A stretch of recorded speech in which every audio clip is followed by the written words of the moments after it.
Making headlines this morning in our digital dive, another country band changing their name in the wake of the Black Lives Matter movement. The band, formerly known as the Dixie Chicks, will now be known as just the Chicks. Yeah, this news came yesterday and a lot of people are talking about it. The group's website now redirects to thechicks.com with a simple message posted from the three members saying, "We want to meet this moment." They also quietly changed all of their social media handles on all of their accounts and released a new music video under the name The Chicks. Their new song is called March March, and it features images of current and historical protests, including women's rights, gay rights, environmental causes, and Black Lives Matter. March, march to my own drum. March, march to my own drum. Hey, hey, I'm an army of one. Oh, I'm an army of one.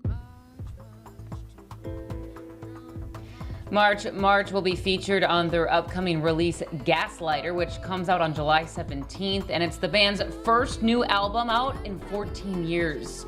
Now, you may be wondering why the meaning of Dixie is so controversial. Well, Dixie is commonly used to refer to the Confederate States south of the Mason-Dixon line in the U.S. during slavery.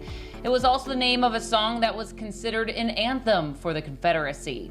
This story, as I mentioned, had hundreds of you, thousands of you interacting to it online. Jan Zinn wrote, "Glad to see there's more and more awareness and consciousness of respect to other people in our country now."